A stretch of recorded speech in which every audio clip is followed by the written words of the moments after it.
but there's.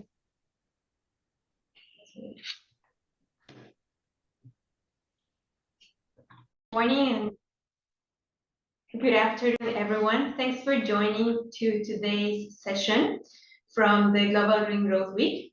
Today we are going to show you a little bit of the road and all the efforts that GGGI has done in Jordan to accelerate green employment. This effort has been a joint set of activities integrating research, finance mobilization, capacity building, and policy development. And today you will hear a little bit of all the processes we have done and the research that we have developed. My name is Diana Quesada, I'm a senior officer, and today I am presenting with key members from the Jordan team, Bassam Darvish and Yujong Yu. They will be presenting also on the research and the policy development that is happening right now in Jordan. So with that, I will start. So far, this road has been of 4 steps. The first step was developing an umbrella project. And this project is transformative in the sense that it aims to improve the full employment ecosystem. We will look later into what are the outcomes and the objectives of this full project. Under this project, there has been different activities and research activities that we have developed, specifically 2. First, we assess the green employment landscape, where we basically identify all the employment opportunities for vulnerable populations and the population of Jordan in general for certain green sectors. Then the green skills employment, where we identify skill gaps. And finally, right now what is happening is that GGGI is supporting the development of a green employment national action plan in order to guide all stakeholders in the country towards green employment creation. So as I mentioned, the first step was to create an umbrella project. The name of this project is Creating Sustainable Green Jobs for Refugees and Host Communities through a Green Economy in Jordan. And this project was launched since 2023. It started with a funding of 6 million, and it has basically 3 outcomes. The first of all was to create an employment environment equipped with an action plan and evidence for economic and the environmental benefits of green employment.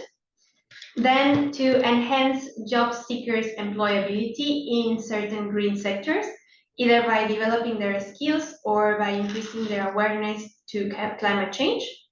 And finally, to strengthen entrepreneurship's capacity to create SMEs and through acceleration programs. So in order to achieve these 3 outcomes, the project developed 2 research outcomes, and it's now informing the National Action Plan. So as I mentioned, the first research project that we developed was the green employment landscape to estimate the employment potential of the green transition in Jordan. Then the green skills report to identify the gap in skills for a green transition. And finally, the Green Employment National Action Plan. It's being informed by these 2 studies and outline basically the national employment objectives related to climate goals.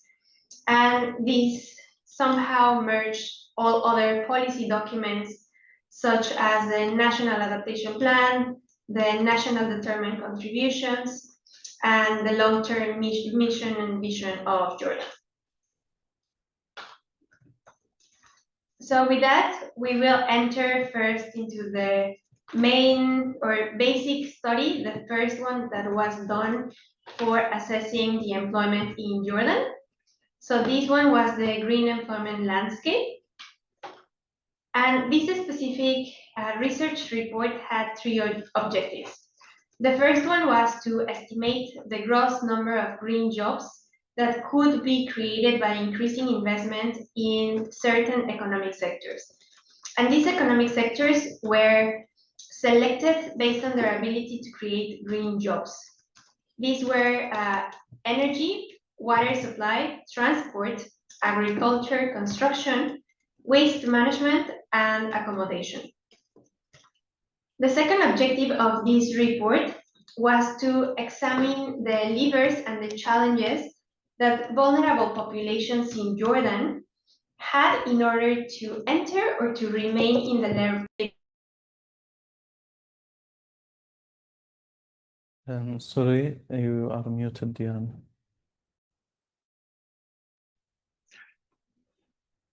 Yeah, sorry. So finally, the third objective of this employment report was to provide policy recommendations to policy officials and development agencies in order to basically capitalize on the generation of employment in these 7 sectors, and also to increase the participation of these vulnerable groups in the labor market.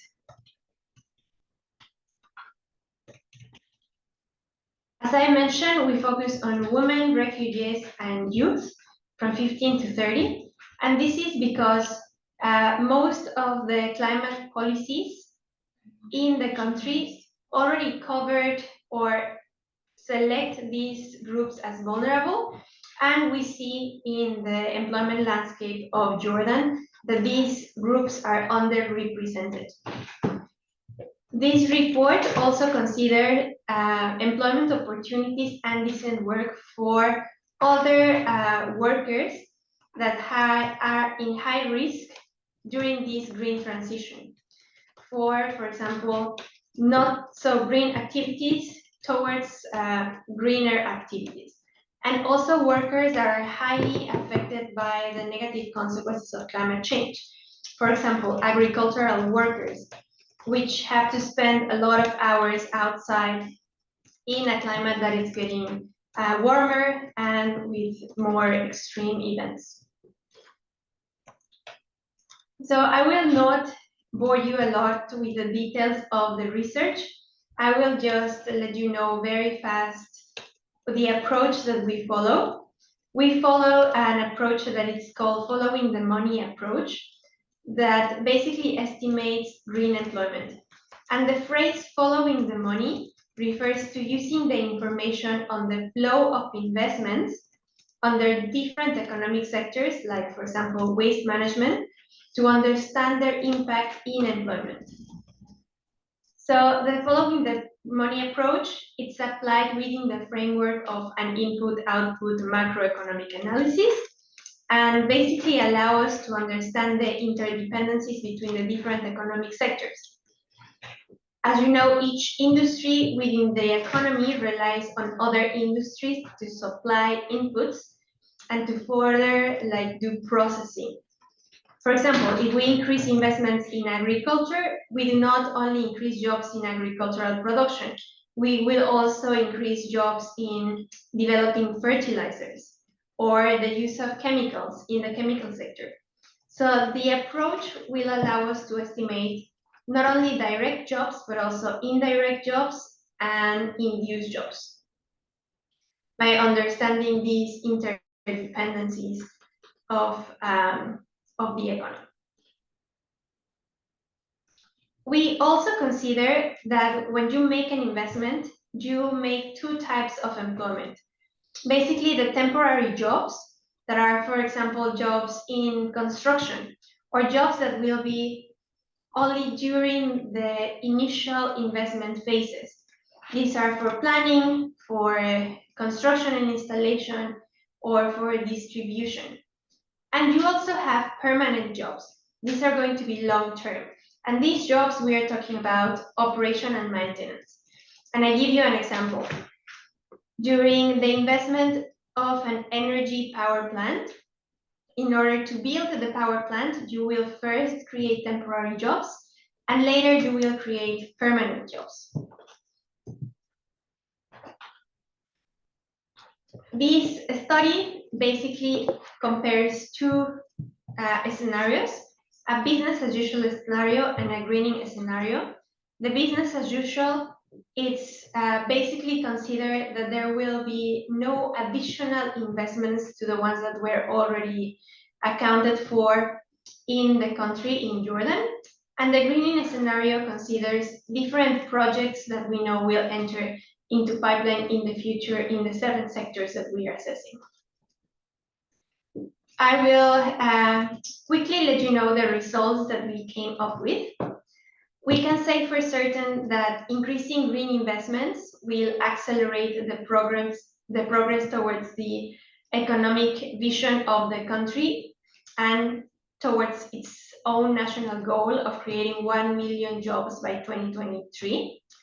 We estimate that investments in these sectors can create up to 400,000 new jobs by 2033.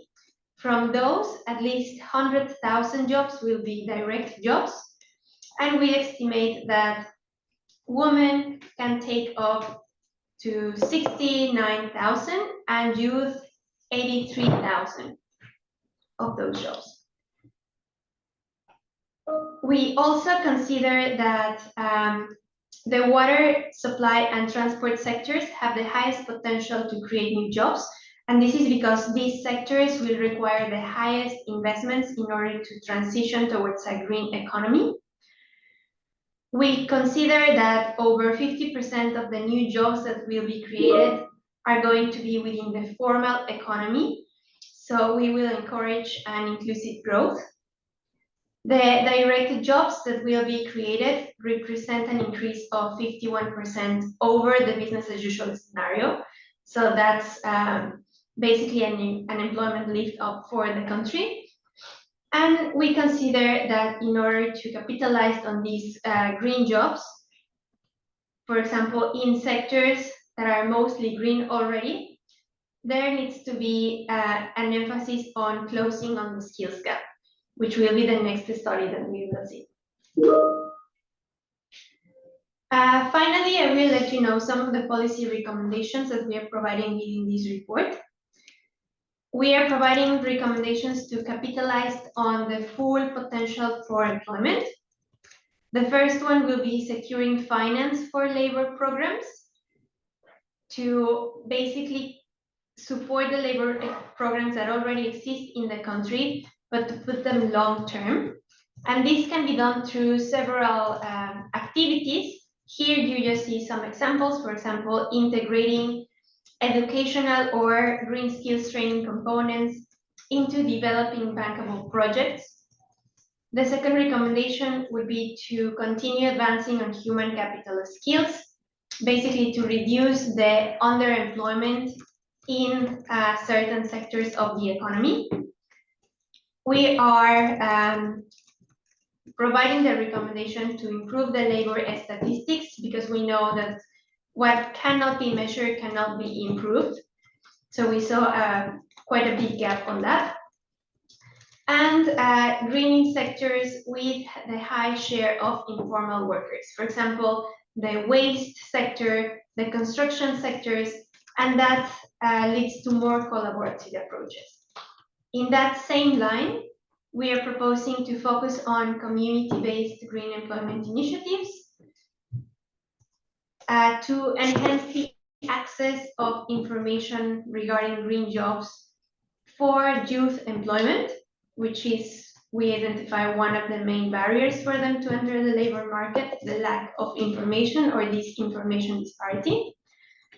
Then empower women's labor participation in green sectors through technical and leadership supports for those roles. And we know that in Jordan, there are a lot of efforts in this line. We are providing certain specific actions within the report. And finally, we aim to, or we are proposing to advocate for a streamlined work permits in economic sectors which are high value added, low carbon intensity, and job dense sectors for refugees. And this is, for example, the construction sector, which is already considered, but just streamlining the process. And with that, we basically develop a baseline to understand the labor market in Jordan. And knowing that one of the key areas of action was developing green skills, we focus on the next research study and actions, which my colleague Yu Yong will present next. Thank you. I pass on the word to Yu Yong.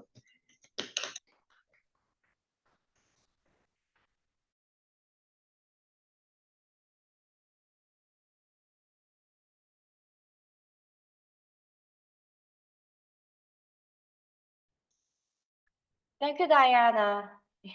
Yeah, my name is Chuyang Yu from GGGI office. I'm working as a monitoring, evaluation, and learning senior officer. So to enable the green jobs potential as discussed by Diana, now I will discuss the green skills gaps identified in Jordan and how our training programs are contributing to bridging these gaps with early measurable outcomes. The findings I will share are based on our green skills mapping report and our ongoing project monitoring and evaluation. So where are the green skills gaps and how can training systems bridge them? So Jordan's transition towards a green economy requires a workforce equipped with green skills that match market demands. So our objective was to strategically identify the priority skills gaps across sectors and regions with a focus on vulnerable groups such as women, youth, refugees. So we conducted 444 business surveys and 1,019 working age individual surveys in Amman, Erbil, Mafraq, and Zarqa. And this was complemented by focus group discussions and key informative interviews using ESCO classification. Then we identified 11 priority green skills areas. So this chart shows the demand and supply gaps across the 11 priority green skills areas, including electricity and energy, environmental protection and water-related technology, environmental regulation, circular economy, and waste management.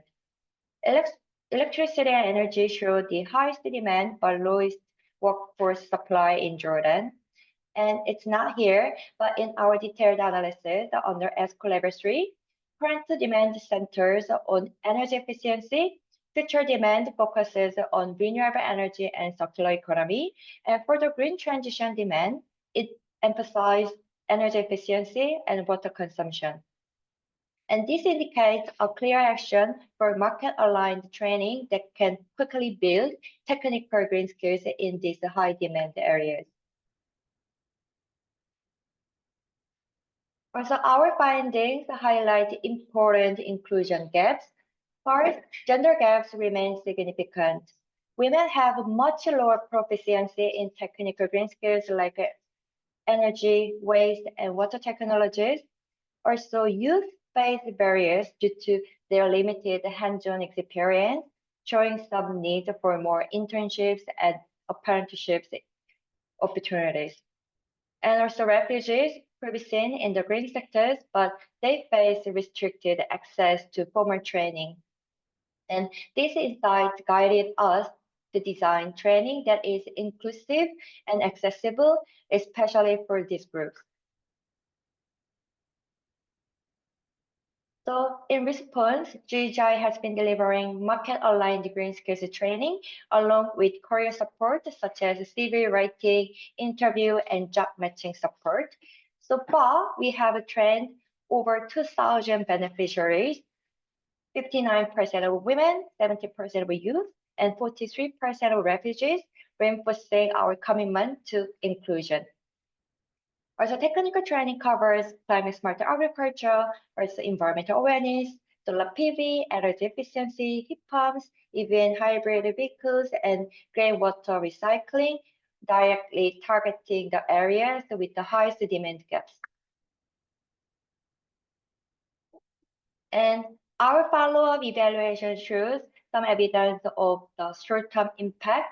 So employment rate tripled from 6% to 18%, and monthly income increased from around $41 to $107 on average. We also observed improvements in their financial perspective, confidence in employability, as well as their green knowledge, attitudes, and practices. And these results demonstrate that our programs not only build skills, but also improve livelihood and economic resilience for vulnerable groups. And continued investment and scaling of these efforts will be essential to fully meet Jordan's green transition needs. So in the next section, our colleague Bassam will introduce how we plan to expand this work and align with the national strategies moving forward. Thank you for your attention, and over to you, Bassam. Thank you, Jung. My name is Bassam Darwish. I'm the Green Jobs and Skills Officers in Jordan. Nice to meet you all. And I hope this presentation will benefit you. There will be a Q&A session at the end. So please don't hesitate to write your questions.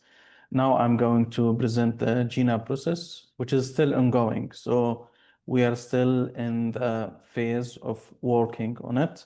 However, you can ask and we can discuss together. Next slide, please. So again, two foundational studies were developed.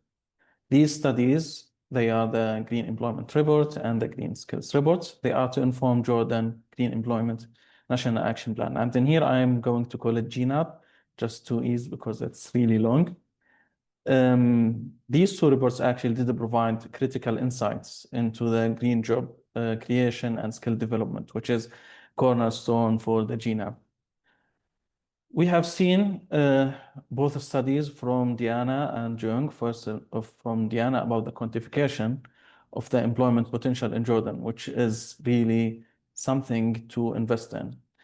The model actually did create or investigate jobs creation to future investments in green infrastructure.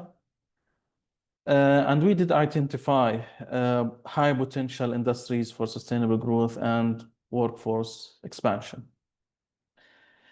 While as Jung said, in the Green Skills study, we did map the skills, the knowledge, demand by Jordan Green transition. We did highlight the gaps between the current workforce and capabilities and future green economy needs. This provides recommendation to align between education and training with the green job opportunities. Both of these studies together, they offer a comprehensive overview for GNAP. This actually the economic and employment rationale for the green transition to highlight the critical gaps, policies, investments that GNAP must address. Next slide, please.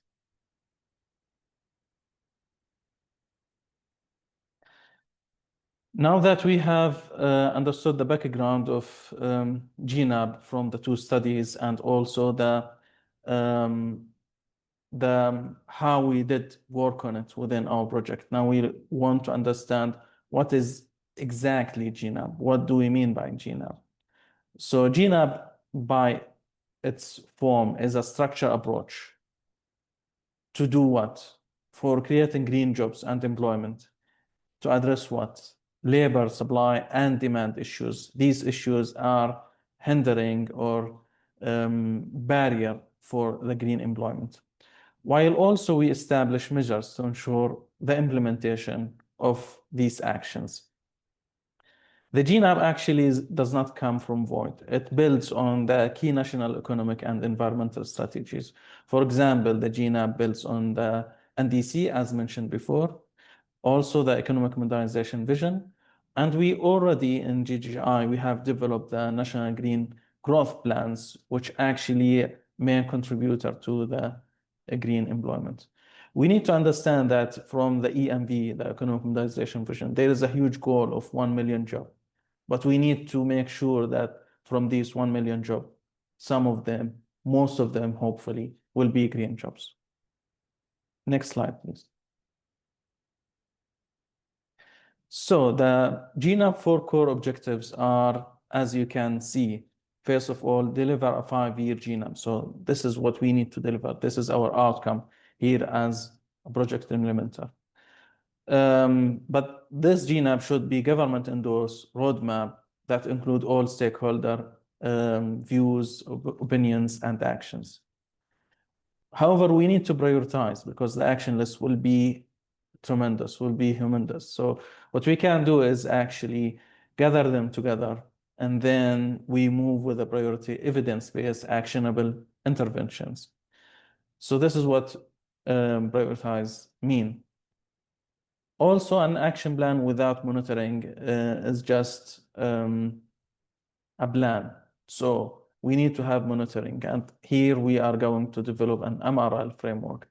This in order to build accountability and also adaptive management, allowing to measure what works and adjust the approach over time. Again, we are going to build institutional alignment between the EMV, NDC, etc. strategies within the sector, especially the green growth sectors. And this is really critical in order to have the ministerial communication, and we have the alignment through all the government bodies, in addition to have the collaboration with the private sector, civil society, and other parts of the community. Next slide, please. So what are we going to achieve through the GNAP? What will be the benefit of the government or even the society or Jordan from the GNAP? First, it's coherence, as I said. So the GNAP will align Jordan multiple stakeholder strategies, documents, national, international, creating a single unified national framework for green employment. We have seen that all of these efforts are scattered here and there. They are mentioned either in long or in short. So in the GNAP, they will be focused. Second, impact. It will translate high-level national goals into concrete evidence-based action. This will create inclusive jobs on the grounds. So hopefully we will see the impacts. We will see part of the 1 million jobs will be green jobs. Finally, accountability, because without accountability, plans will be only in paper. So the plan will provide a clear 5-year roadmap that will define who is responsible for what and establish how we will measure progress and success. Next slide, please. So this slide highlights actually how we are developing the GNAP, and it's going through 5 phases. At the beginning, the consultation phase. So I will skip the inception because it's we working together with the consultant in order to plan our intervention with the stakeholder, how we are going to develop the GNAP. However, on the ground, phase 2, which is the consultation phase, is what Jordan feels and sees as the first point of the consultation. We have started actually with one kickoff so that we gather all stakeholders, we discuss openly. We have had also a capacity building workshop in order to strengthen the capacity of the public staff and also other stakeholders so that we have some kind of common understanding, common knowledge if there is a gap in knowledge. And also in the consultation phase, we have had an extensive multimodal consultation process that is used to collect perspective on key implementation areas that are required for the green employment. The barriers, the constraints that are limiting the progress, we need to identify them. The specific action that can be used to remove these barriers, what are they? So we need at the beginning to brainstorm and to feel what kind of directions we are going to have in the GNAP. Then for any GNAP, yes, we are going to prioritize, but most importantly, we need the MRL, the monitoring, reporting, and learning framework. This is a framework that will guide the GNAP through the implementation. So it needs to be actually developed, understand, have a common implementation idea between all stakeholders, especially that you need to know for our steering committee, we have 13 ministries. So this is a huge from the public sector only, let alone from other stakeholders, private, civil society, NGOs, and even international who are working in Jordan. So once we have these prioritized, then we need to describe them. We need to draft the GNAB. And this will be developed into a form of implementation-ready actions that will be clear delivery for pathways, monitoring the provisions, ensure they are realistic, feasible, and capable of generating measurable employment and green growth outcomes. At the end, we need to validate what we have drafted. So we'll have a validation workshop. We will have discussions with stakeholders. This will be conveyed to bring together government and other interested stakeholders to validate the GNAB. This will serve as the final opportunity to refine the GNAB.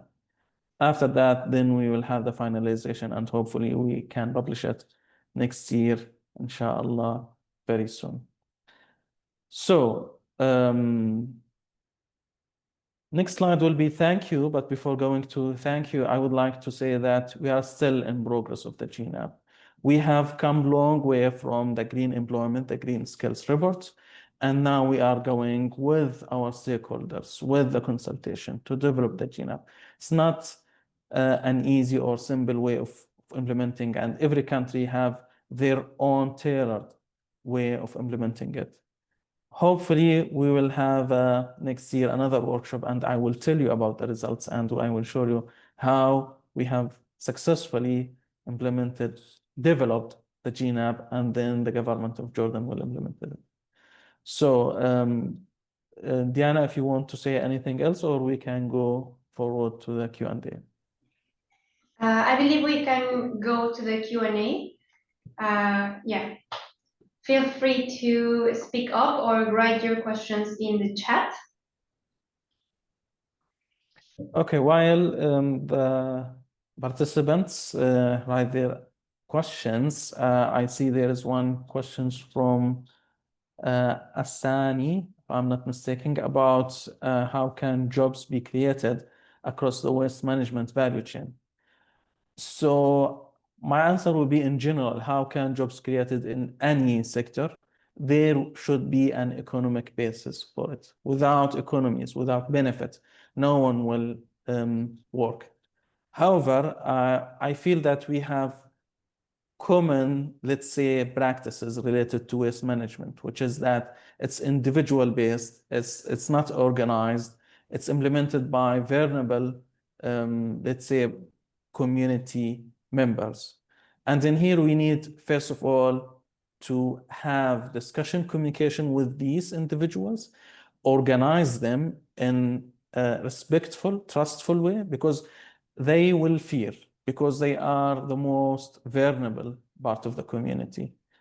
Once we organize them, then we need to understand how we can develop these jobs into being decent jobs, because most likely they are working not in I would not say respectful, not in an environment that will protect them or provide them with insurance, with employment opportunities, etc. And then it depends on the country regulations, basically. For some countries, you have Ministry of Labor, and then in the Ministry of Labor, they need to be registered, licensed, if there is licensing, and then from that, you become bigger and bigger. This is related to individuals. However, companies are different way. So in order to establish a business model, usually you start with startups.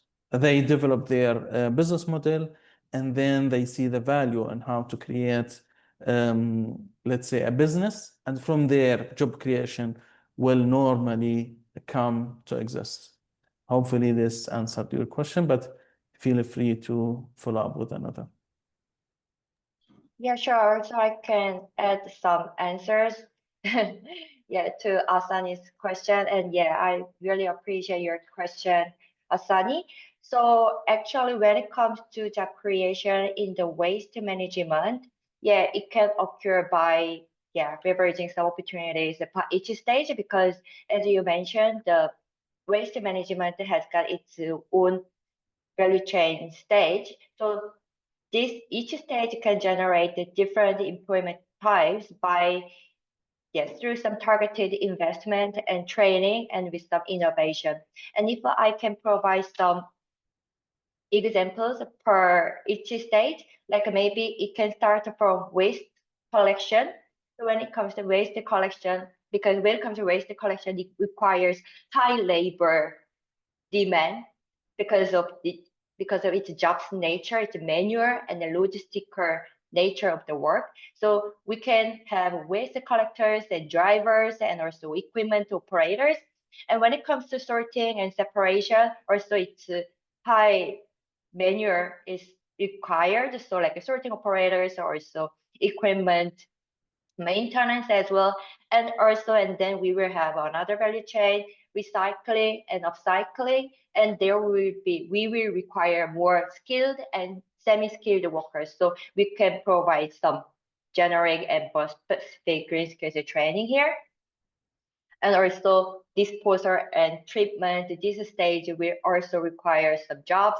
And also it's not only about the value chain, and we also need to consider some policy level governance and compliance, like waste management regulation. So there we can assume some jobs there. And of course, research and development for like biodegradable materials, so or waste to energy technologies. So also through research and development, we can create some jobs.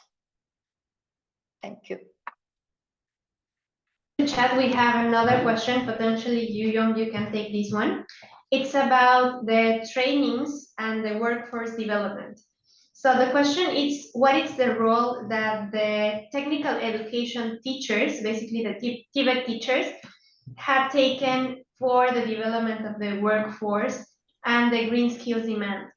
If we provided preparatory studies or training studies for these teachers, and if we engage the TVET teachers in the green skills development report. Yeah, thank you for the question, Teresa.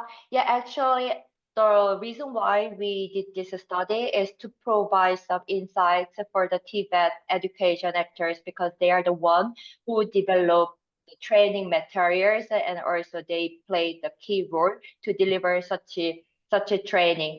And actually, there were many preparatory studies around the green skills in Jordan, but it wasn't actually matching some market demands. It's rather discussing the needs for the preparation for the future skills, for example, AI, or like digital skills, or like green hydrogen. So mostly the green skills studies in Jordan was to identify some emerging demands, but we wanted to identify the green skills gaps. So because we wanted to deliver the targeted green skills training. So if you ask their readiness to develop the workforce, then I would say, yeah, their readiness is pretty well prepared to develop the workforce with the green skills in demand, because actually there were ongoing training, but it's about but we identify the demand. So our job and our role will be expanding those opportunities to provide more training access to the vulnerable groups, so we can meet the market demands. I hope I answered to your question.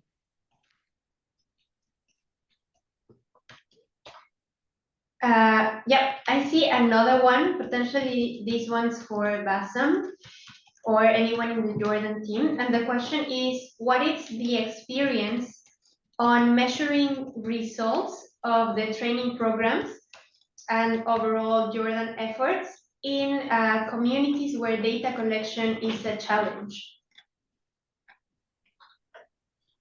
Well, here you need to have some kind of, well, me being an engineer, I will say engineering, but a data science maybe could give it a different terminology, that you need to find somewhere to estimate what you want to measure, because measurement by its own is not something. It's for policy actions. So what as a policy you would like to do? First of all, this is your guide, and then you need to have some kind of estimation. However, this is a short term. You can do it through sampling. You can do it if you cannot have a quantitative analysis, you can do it through qualitative analysis. But in the long term, you need to develop your data collection in order to have an evidence-based policy.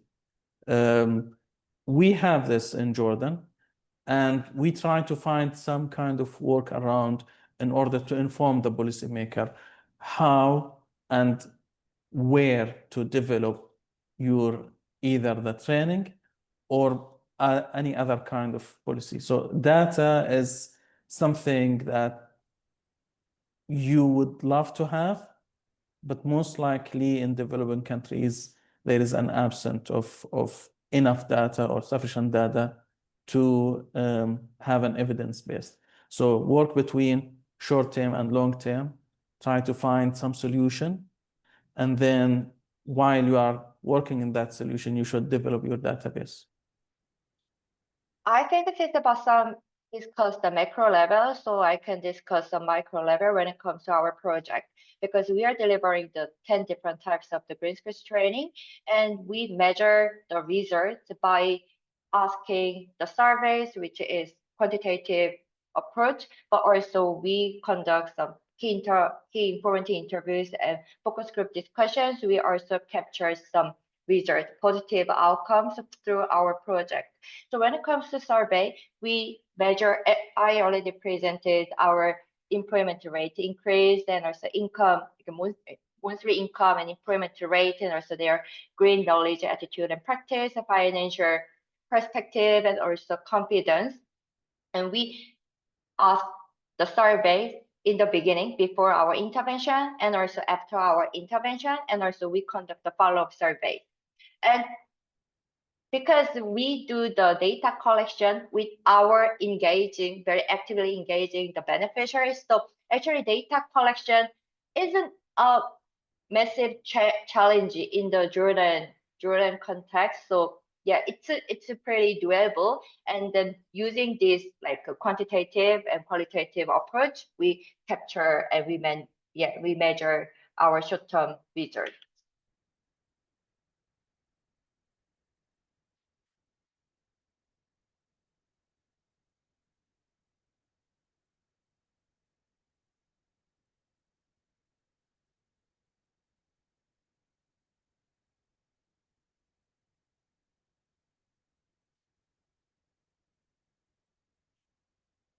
Diana, you are muted.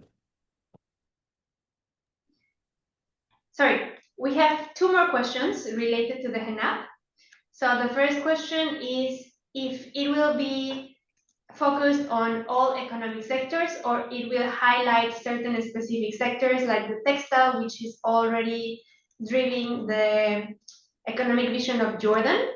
And the second question is, which are some of the key issues that you have experienced when trying to develop and actually enforce the HENAP?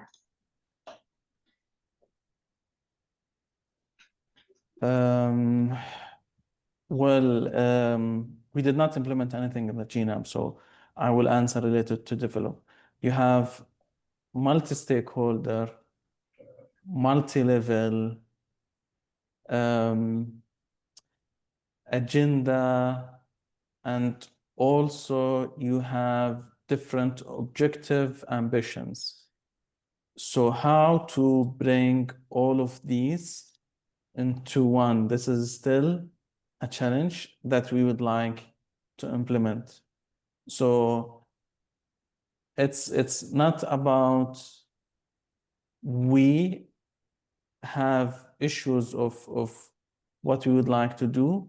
It's about understanding what all the stakeholders would like to do and then have it in a common, let's say, understanding. So this is somehow a trick in order to balance between the public sector, the private sector capability, the environment for Jordan community, civil society, NGOs, they somehow, let's say, not usually aligned, and they have different, let's say, goals. So how do you bring them together? This is the most, let's say, key challenge that we face.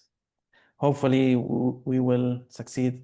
So already we have in the consultation phase, we did bring them together, and we have a good understanding of what the direction of each entity and stakeholder, and we are bringing them together. So what was the first question? I forgot. If it's going to be focused on all the economic sectors, or it will highlight specific sectors, such as the textile sector, which we see it's already employing a high share of the population in Jordan. We mentioned prioritize. So yes, there will be prioritization and actions. And this means we are going to, let's say, have actions more focused into job creation other than sector output or, let's say, economic in-way evaluation. So at the end, this prioritization need to be balanced also, as I mentioned, between public sector, private sector, the potential of the sector, the environmental impact. So we need to balance them. There will be prioritization. Until now, we did not focus on any sector. However, in Jordan green growth, there are 6 green growth sectors. And most likely we will move into the same direction of the green growth, that we will focus on these green growth sectors. Thank you, Bassam. We saw someone with their hand raised. I don't know if you would like to, yeah, Asani, would you like to say your question out loud? All right. Good morning. Hello. Yes. Hello. Hello. All right then. My name is Asani Olumide. I'm from Nigeria. I work with the Ogun State Waste Management Authority. I want to ask from Bassam, the state of decoupling in Jordan. In terms of how has Jordan decoupled waste generation from economic growth? Is it the absolute state or the relative state or negative state? That's my question to him. Then, the state of decoupling of the of Jordan from waste, how have Jordan decoupled waste generation from economic growth? That is my my question. Yeah. So you need to understand that Jordan is a developing country. We did not reach decoupling. We would wish to reach that stage. So at what stage we are? We are in a green growth stage, let's say. Wow. And you know that economic development needs some time in order to see that kind of result, even in the developed countries. If you are going to say, are they decoupled? Well, we will see. But for Jordan, we are still. I cannot give you at what stage we are, relative, absolute, etc. We are still working on that, and you need to understand also that Jordan's situation within the region, it's really difficult economic situation, and therefore, whenever we go steps forward, the situation actually hinder us from moving forward. So we are growing, let's say. And Diana, if you would like to add more. Yes, I believe I can tell you from the perspective of all other GGI member countries, we have not seen a decoupling in terms of economic growth and, for example, waste generation so far. We are working a lot in strategies to reduce, for example, consumption, and in that way reduce waste generation. But it's very hard, right? Because it drives economic growth when we consume. But we do have investment projects that try to do that, and basically through energy efficiency efforts and other initiatives within the energy sector, the agricultural sector, and basically infrastructure. Yeah. Okay, so I don't see any additional questions in the chat room. I see a lot of comments from people from Uganda. GGGI has an office in Uganda, so if you want support from GGGI, you can reach us out. Our contact details will be in the GGKP website afterwards, so you can always drop us an email. We will be happy to engage further with you or to clarify any additional questions. Thank you everyone for joining, and I would like to close this session. Thank you for your time. Thank you. Thank you. Thank you. Have a nice day. You too.